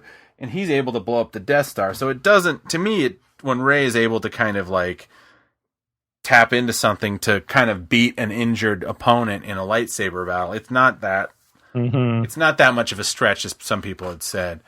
But, this kind of idea where it's like, we have levels of like Obi-Wan reflecting on this thing of Yoda, and then Luke's reading it and showing up with like this 3 different timelines. And I just don't understand why they just didn't fold this into a Yoda miniseries and leave Luke out of it, and leave Obi-Wan out of it. You didn't need it. It doesn't really inform the timeline they're working for. It's not a bad story. I'm not a huge fan of some of the art, only because it looks like some of the faces are literally like they took screen caps out of the movies and just put a Photoshop over it, like Adobe Illustrator over it, to kind of like, it's a little too, which is hilarious because I'm always complaining how I like things a bit less impressionistic and more realistic. But it's like, I felt like they tried too hard. Whereas almost they have some of the floating head syndrome, where it's like the head doesn't quite seem right for the body. Right. Because they drew the body and then they photoshopped the head on. And I don't know how this was. It's the best or worst example is in the last issue of it, when like Luke is kind of standing there, and it's like, hey, wait a second. It looks like, especially he's got like an R5 unit, and he's standing there, and those crystals are coming at him, and the head just looks like it's floating on top of the body or whatever. But that being said, the story was kind of an interesting stuff. It's kind of in some ways boilerplate fantasy. The Tolkien idea of the living mountain and the kind of the Mad Max of the cult that exists around it, and it just makes you wonder, like, what was the real reason of Yoda coming and working on this? Did he really improve these people's lives, or did he just kind of get meddle in something that he wasn't quite ready to finish? Because he was kind of still in the, this is pre the fall of the Republic, so he was, at this point, he was a respected teacher, and he had the ear of the chancellor or whatever, so he's kind of coming from he's at the height of his powers, or at the beginning of the diminishment of it. That's for the reader to decide. But yeah, overall it's an interesting little diversion. It's just kind of an odd thing to, like I said, a lot of it has to do with this idea that this is how Luke learns about the Force, like anecdotally. And it's as much as a person like an autodidact like me loves the idea that I could learn something really important just by reading books about how other people did it. I don't know if I necessarily want that in my Star Wars. It's like, I think it's like, it should be a little bit more mystical. It shouldn't be like, and then I read this other story, and that's how I learned how this lesson. But again, I think that this was probably pitched as a standalone, and they're like, that's great. Is there any way you can write it you can reorientate it into the regular series, and we'll just do it? Because it shows that Marvel might be questioning a little bit what direction they want to go with the regular Star Wars title, because I think they covered a lot of ground really fast, and they go, well, maybe this is maybe we shouldn't get from Yavin 4 to Hoth so fast. Maybe we have this time, we can tell these stories slow, but then how they're doing it is a lot of like tie-ins. So now they're screaming Citadel, which I'm actually interested in. I think that's gonna be it'll be, you know, they've got my curiosity is piqued. It's their game to win. Right. But this, I'm with you on that too, but I think that's only because of they've done that with Afra, right? Right. Right. Afra's I'm like, oh, okay, that could be interesting. If this was only built as like a Luke story or a Luke and Leia story or a Luke and Sana story or something, I'd be like, we'll see. I don't know. Well, and also in some respects, this kind of art, you know, reading of the history of an ancient culture actually falls totally within the Dr. Afra, her purview, which would be kind of like, I think would be a better use of the character, almost kind of like she's the Indiana Jones of the Star Wars, but she's her own character. She's not just an Indiana Jones, but she's, you know, she's a scientist or a curious educator or whatever, and she goes on her own. She has her own way of collecting data, and it would have been actually more interesting if we'd actually taken Luke out of this and put Afra in it, and this idea that maybe there was an artifact or the heart of the mountain or whatever there. She's looking for something, and then she stumbles across this, because then we get to see the Yoda story, but then it doesn't have to kind of muddy the waters with, you know, how much training is Luke doing, and how much of it is he found the manuals and he's just reading up on this stuff, you know. And again, I feel like it's that kind of thing, like they just don't seem to know what they want to do with this title. So they're doing a lot of weird tie-ins. They're doing a lot of diversions. I mean, this was 5 issues. Yeah. 5 issues of the regular Star Wars series dedicated where Luke was basically a minor player in a title where he's supposed to be like of the top 3 people. Probably even top 2. Yeah, top honestly. 2. It's like what people are wanting to see, and it's just weird. Yeah, it's just weird. No, I agree with you. This would have done a lot better as a standalone like Yoda comic, and you're right. I mean, the Star Wars title, since they've relaunched it doesn't really have much momentum, right? So this is the 30th. This ended with the 30th issue. You know, there is that.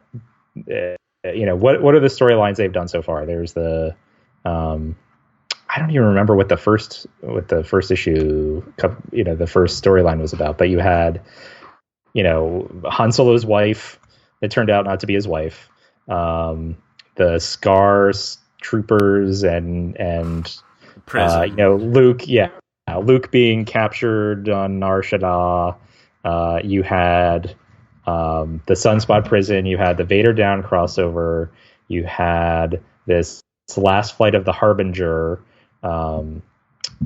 issue, and it's just like none of it seems connected to each other. It just seems very disjointed, and like, well, we'll just come up with a bunch of small stories to tell because we don't want to get in the way of any bigger thing that's going on, you know, and so we'll just tell a couple of these short, like, oh, isn't this kind of like a fun, here's the thing. I guess there is sort of a bigger picture narrative going on about Han and Leia's relationship, right? Going from, you know, Han Solo's wife, who's not really his wife, to the last flight of the Harbinger, where Sana is like, yeah, they're clearly in love and they're gonna be together.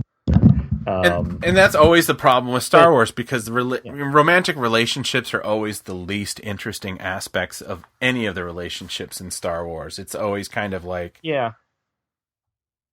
basically they perfected it in Empire, and they've never been able to replicate it anywhere else. Right.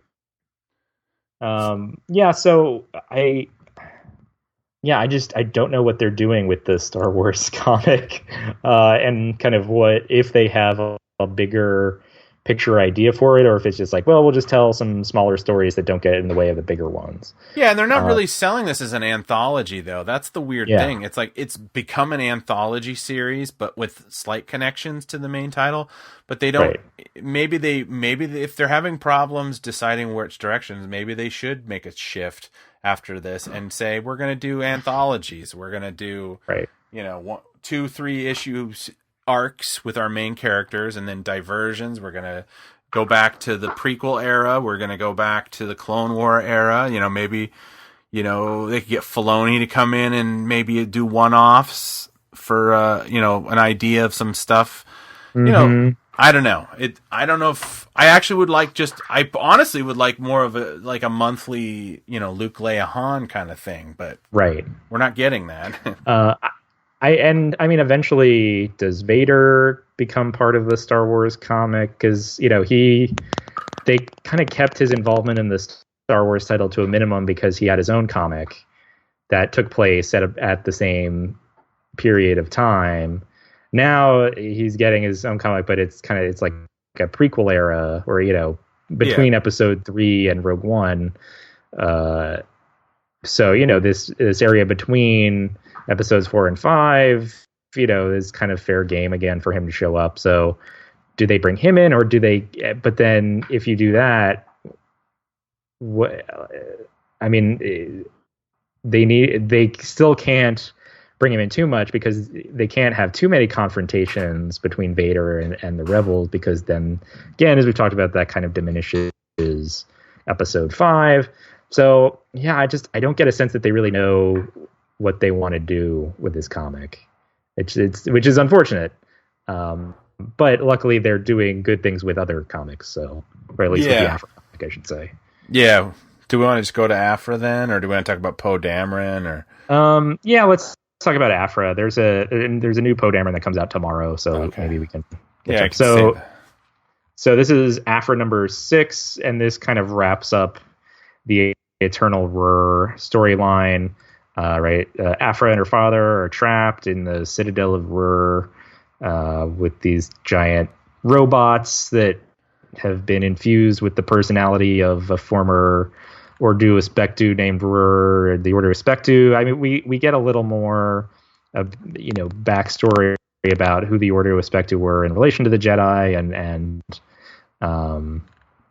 all of that. But this issue is mostly devoted to Afra and her father's escape, and so, you know, they kind of overload the system in the Citadel there to blow the whole thing up. They narrowly escape. I'm glossing over a lot, but I mean, this is essentially it. It's they escape, and then they steal, I guess, you know, because Black Chrysanthemum took off in the Archangel 2 the previous issue, or maybe even 2 issues ago. So they leave on the Imperial shuttle. They take over control from the Imperials. So I can't remember her name. Tolvan is there, but you know, Afra's father subdues her by stabbing her with a lightsaber. Basically, they drop Tolvan off and take the shuttle with them. And then basically everything kind of goes back to normal, right? The father brings this relic to Khalid-Dahin space quarantine world, which I think it's the same kind of droid. So I don't know if this is where we first met Afra, where she was stealing the personality matrix for 000, but it's a similar kind of thing, and it ends up being a reference to Raiders of the Lost Ark, with, you know, the Ark of the Covenant being basically just put in storage in this huge facility, and no one is ever going to know it's there. That's kind of what happens with this artifact they brought back from the Citadel.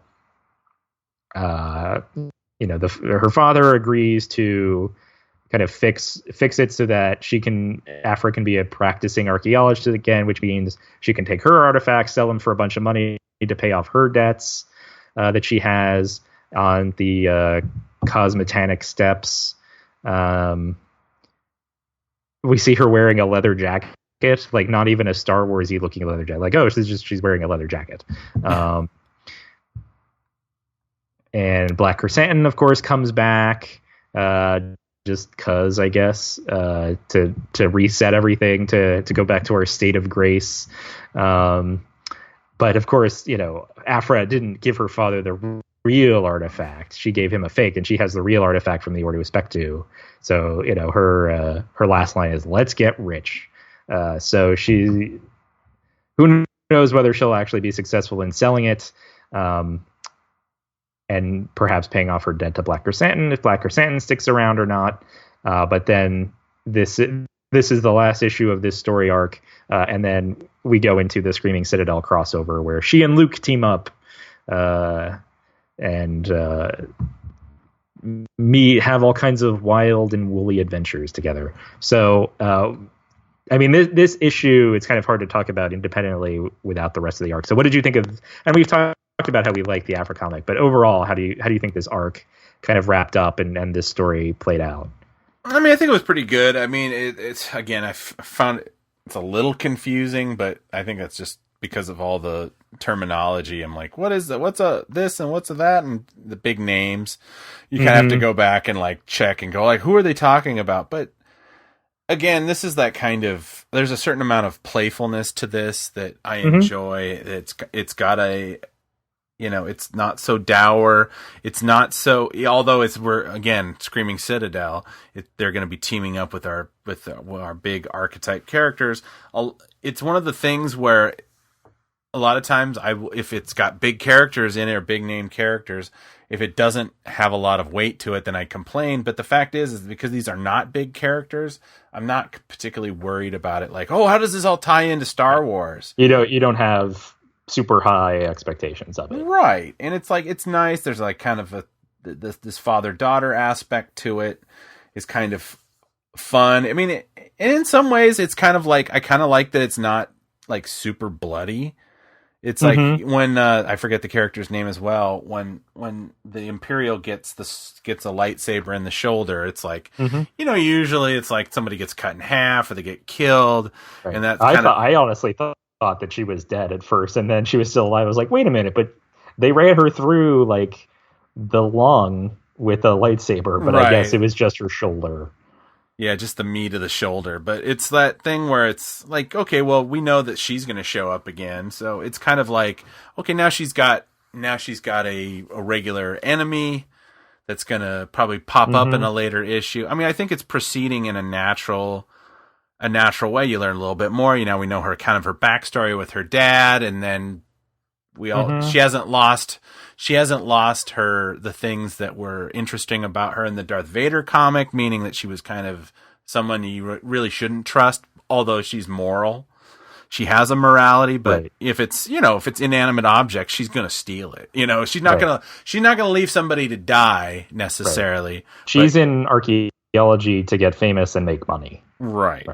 Which again, still that's one of the big problems. How are you going to become a famous archaeologist when everybody knows you as the person that used to run around with Vader? And as your name gets profile, eventually Vader's gonna, eventually they'll meet again. We'll figure out Vader will be like, yeah, I know you never really died. I gave you an out, and now you want to have your name, you want to be known, and you want to live. I don't know. I mean, I not that I think she's going to get killed off or anything. I just kind of like, it's, she's not really a kid, but she's not really an adult. So it's kind of like that sweet spot of the Luke and the Rey and the Leia, that kind of like they have they're on their own, but they don't entirely know what they're doing, but they don't want to let you know that they don't know what they're doing. So I feel like there's just a lot more to play with on this title, say, than what they're doing. I mean, even on little bits, I like that the I don't know what this creature is, but it's the same creature that was on the planet where Luke and Leia were born. They're kind of like those weird flat-faced things that you only see them briefly at the end of Revenge of the Sith. Yeah. Well, yeah, there are the droids, but then there's also like these miners, and I think that's the same creature they give to. There's a panel, and they're taking this crystal and putting it basically, doing the combination Indiana Jones, Scarif Spire way of storing things away. I mean, I like that little touch. And again, this aesthetic that I've said before, it's like, it's space fantasy. It's not science fiction. So they can do fun things like have like, oh, it's just it's a thing on an asteroid, much like the rings of Kafrane in Rogue One. And again, I like the art. It's not necessarily my favorite type of art, but it's like the representations are at least a little bit more consistent. So I don't feel like it's jarring every issue where all of a sudden you're like, oh, geez, I have to start all over again. It's like not everything is great, but yeah, no, it's I would honestly say that right now, since Vader's gone, this is the most consistent issue. And I feel like maybe the fact that if they play around a little bit, I don't get irked. Much like the regular thing, like Luke wouldn't do that. Why are we talking about Yoda? I don't like this way. He wouldn't do it because I'm very kind of a certain sense of propriety with those characters, so I have a feeling like you're not doing it right. But I feel like I don't have that same sense with her, so I can kind of be like, oh, you're doing this. Okay, well, I'll go with this as long as you're telling me a good story and she's consistent and stuff. Like, it's like, I don't know there's no other way to say it. It's like the low stress version of a Star Wars comic. Not that it's real stress when I don't like it, but it's, whereas like, in the Poe Dameron, it's like, it's already been established. It's like him in the movie. And I feel like if anything, that Poe Dameron comic as it goes on, it makes me less and less endeared to the character, to the point where I like to watch the trailer and I see, for The Last Jedi, and I go, oh yeah, Poe Dameron. And then I think to myself, I don't really care what's going on with Poe Dameron, to be perfectly frank. Right. But I doubt we're going to get an Afra in the movies. There is a good chance that we're going to get an Afra 3 3/4 figure. She's ahead on the StarWars.com poll. Although there's been a little bit of a kerfuffle in the I won't go too much into toys, but there's been that poll is now closed for anyone who wants. Oh, is it? Did she win? Do we know? I don't know. It's not posted. Just when I went to look at it today, it said, the poll closed on May 2nd at noon or something. Well, they were trying to do it. I think they were trying to do something very similar what they did last year with the Jaina Solo figure, which is kind of, she's been, relegated to non-canon, Legends canon, but I think people wanted to make a statement like, we still like that canon. So that figure, which every indication I've seen, it's like, it's going to be cool. I don't know if I'm going to get it. I'm going to have to see it. I'd buy an Afra. I don't buy 3 3/4 figures generally. But, I did buy that set with the Saw Gerrera because I like the Saw Gerrera. And if they make a Afra, I'm going to buy the Afra because I think that's a cool character. So it's... Yeah, I might be open to that too. But yeah, it's... and to your point about kind of what we expect out of this character and how you're not as annoyed. I mean, and the point you made earlier about, Vader's... still being around, technically out there, that is a tension that I think kind of they let it kind of hang over the comic periodically. This idea that like, she can't get too famous, or she can't, she kind of has to, she still has to keep her head down, and that's why she's hanging out in all of these, crummy backwater worlds where she owes some local warlord a bunch of money, or a local, loan shark or something. But eventually they are going to have to figure out what they want to do with that character, and whether she survives, whether that character is still around within the universe, like after The Empire Strikes Back, after Return of the Jedi, right? How long does that character survive for, and what eras can they tell Afra stories in? And they have to decide, okay, this is it. This is kind of her big moment, and then, and then that's it. Or they decide, she's a survivor. She figures out a way to keep going, and she's keeping her head down, and she's not really part of the main, story of Star Wars. That's why you don't hear from her much between, Empire Strikes Back and the Battle of Jakku, but.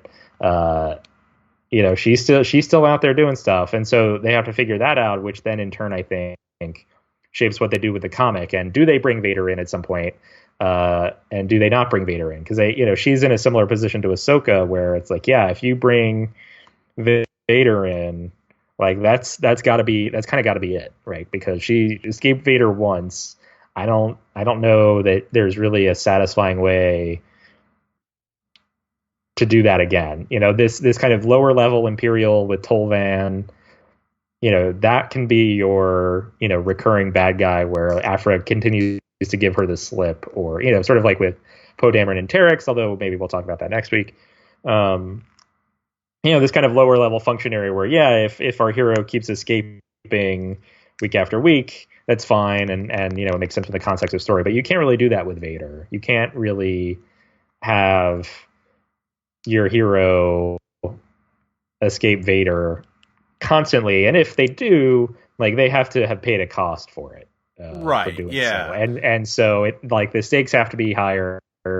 It has to be, it has to take its toll on your hero. And so I think whether and when we see Vader and what that looks like might actually give us some clues as to what they think they want to do with that character, and how serious is that interaction with Vader, and how big of a role does Vader play in this series, right? If Vader doesn't show up, or if it's just kind of like a minor thing, then maybe that tells us that they do see a future for this character beyond, this period in between A New Hope and Empire Strikes Back. Yeah, and I think that this is kind of like it could serve, like when they sidestep this Vader thing, it's like you could almost make this like, oh, this is like the 70s spin-off of like Star Wars that never got made kind of situation, where it's like, well, I guess you'd have to have the spin-off to have the spin-off, because she wasn't in the movie. But yeah, I agree with what you said about the Vader thing. It's like you can't constantly have people interact with Vader and narrowly escape, because eventually you just make Vader look foolish. And it's a big galaxy, and so there is room for them to kind of like maybe put the Vader confrontation on the shelf for a bit. Or the fact is that you could easily explain it where Vader goes, yeah, I know she's out there, but as long as she's not directly interfering with what I'm trying to do, and the Emperor thinks she's dead, why do I care? Mm-hmm. What do I care? It's like, and that in some ways it kind of sets a nice tone for, his redemption in Jedi, because it's like, we already know that he is, like, people didn't know that I could have killed Dr. Aphra, but I just let her go, like, people don't, right. That kind of idea that, Luke says, I sense the good in him. So it's like, he could sense this, I don't know how much this reveal is going to come later on in Citadel, where she's going to say something about like, oh yeah, you're running from Vader too. That, that guy thinks I'm dead, because it's like, or something like that. I don't know how they're going to relate to each other, because they didn't really talk a lot about, I mean, the space prison or whatever was kind of more of a, there wasn't a lot of dialogue. I think it was just a lot of action. Yeah. So yeah, no, I think this is like, again, it's kind of sad when your ancillary character who's not in any of the movies is actually putting out a better comic than your main title, but that's kind of where we're at. So Screaming Citadel, do we have a release date for that? I don't recall. Let me see. I think it just says, join us next time for Screaming Citadel, or right. Wikipedia. I don't think in that. It comes out on the 10th. It comes out in 8 days on the 10th. Oh, okay. So next week. So, well then. So anyway, I think that's. So I am. Yeah. So I guess we can probably leave it there for the week. Mm-hmm. If we want to get into Poe Dameron some other week. Yeah, we'll take that up next week. We don't want to pick on Star Wars comics too much, although I think you like Poe Dameron a little bit more than I do. And but I'm coming around to your position. I'm starting. Well, I talk to people, and stuff like that read these, and I'm a little in the minority, I guess, that some people are like, no, I love that. I love Poe Dameron. I'm like, oh boy, maybe I'll just keep my mouth shut. But anyway, again, Aphra, check it out. Tell us what you think. But if you want to get a hold of us, the best way to do that is, and if you can find that Potomac, what are they called? The Potomac Nationals. The Potomac Nationals jersey for John. You can send us an email, hosts, HOSTS, at talkingbirdcast.com. We are on Twitter at Talking Birdcast. Our website is www.talkingbirdcast.com. We have an Amazon affiliate link at www.talkingbirdcast.com/Amazon. It's just a little way to support the show and help us pay some bills around here. We always appreciate when you use that. Did you have anything you wanted to add, John? No, that's it. Everyone enjoy the week. Yeah. Talk to you soon. Yeah, and thanks for listening. And for Talking Birdcast, I have been Robert Zachary. I'm still John Llewellyn. Again, thanks for listening, and may the 4th be with you. I get it, Robert. I get it. You better get it.